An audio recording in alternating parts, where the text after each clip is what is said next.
this subject of being aware while being in the now, it doesn't sound right to me. So let me ask you, Edward, your personal experience. When you're speaking to somebody, do you find out what you said pretty much after you spoke? Or like, so I guess there might be exceptions, but in general, do you find out what you said after you spoke? Of all the things that caused me to open this room, it's to hear what I have to say. When somebody who cares to bring up some sort of a new conversation, I'm anxious to go into it because I'd like to find out what in the hell I have to say about it. So I hear it at the same time you hear it. But that's not true of everything. You guys won't probably buy this, but I've got some pretty old, tired, sick jokes. And I tell them over and over. It's pretty easy to tell when I'm using my mind or using my memory. I come up with one of my dumb jokes. The Arapaho Indian tribe, or the Italian Indian tribe. Hell, I even forgot the jokes. So, continue with this thing on awareness. If you're listening to me with 100%, you're not thinking I'm aware that I'm listening or anything like that until I've finished speaking. I can speak to having had an experience of that nature on several occasions where I'm listening and it's like there's the vaguest thought I have is how can I possibly be understanding this, but somehow I do. But that happens after the person finishes speaking. Now, if I'm speaking in the same mode, then I really only find out what I'm saying after I've finished saying it. And if I'm speaking for a long time, that's a long time not to know what I'm doing. But I'll say that there's no awareness if that's what I'm doing. And if two of them are doing it, then I call that communing. And it happens in this room over the 9 years I've had it open. It happens occasionally. And it's a somewhat difficult thing to hold on to because people come bopping in and they have all their nut-headed stuff and they bring in religion and they bring in God. They bring all the things of yesterday in, and it's a little difficult to hold that, but we press on for sure. So, Edward, I think this is maybe what was being missed earlier, is, are we talking about this, that you will, say, speak an entire utterance, and only then do both people hear it? Well, there's always a message that is included in the words, or as some people call it, reading between the lines, or the message being sent by the words spoken.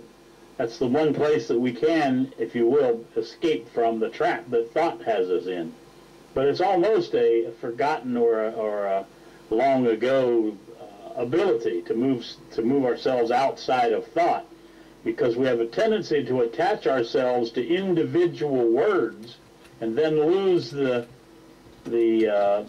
entire comment being made. So in your instance, what you're talking about, when you start speaking with me, or Fred, or someone who has, or Judith, speaking of things that we care to speak of in this room, then when you're complete with what you're saying, I hear what you're saying.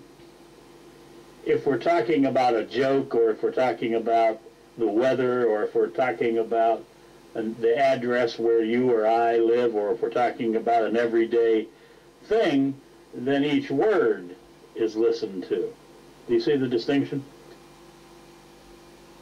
Absolutely, I do, Edward. For example, in what you just said, that was one message, in essence, with a couple of side details and so on and so forth. Not like a joke where perhaps you have to watch each word and see what connotations are associated with them. That's part of the listening then. But for something like you said, I really should not be thinking or bringing in my prejudices or my connotations or my thoughts or my thinking or all that stuff from the past until you finish speaking. Because if I do that, I can't hear what you're saying. Exactly. You see, many a time on the idiot box or in a number of places, someone begins speaking and another person interrupts them. And you look at it and you say, the person hasn't even enunciated, hasn't even completed what they were going to say, and already there's an interruption. Now some of the time it might be called for, when people get on their bandwagon. And so there's distinctions to all of this, and the ability to draw out distinctions is the ability to live your life. And the smaller distinction you can draw, the greater ability for seeing life and seeing the other person that you have. The problem is it takes the reduction of your ego in order to have tiny distinctions. If you do not have a reduced ego, so to speak, then you'll have judgments, and you'll have opinions. And oh my gosh, when you get into judgments and opinions, you're lost forever. You might as well be talking about some nut-headed religion. Hello, Marilyn. Welcome. Go ahead, Timothy. Yeah, I could see how that interferes with the listening process. As you were speaking, Edward, I did pay a little bit of attention to my listening process. And I noticed that even though I wasn't like thinking about what you were saying, I did notice I was reacting to what you were saying, like facially and whatnot. I don't know if that's, I don't know, maybe I got to ask you about residue at some point, but I was like, I'd smile or something. But I wasn't actually aware of what you were saying until after it all came together. I can't put into words what you said, but it had a certain shape. Well, I, like most people, are formulating words to point to something else. It's not necessarily the words that are important. It's the place where we're pointing. If you can see a tree, if I could say the word tree, and you look at the tree, then we can begin saying, well, that's not a tree, but I do wonder what that thing is. But in the meantime, you have looked to where the word points. Yeah, and in fact, your entire utterance works in that manner. Having a particular, I'm saying a particular shape, but it's sort of like the whole utterance is a single word that points. So until I've heard the entire word, why would I be thinking? Unless I don't want to hear what you're saying.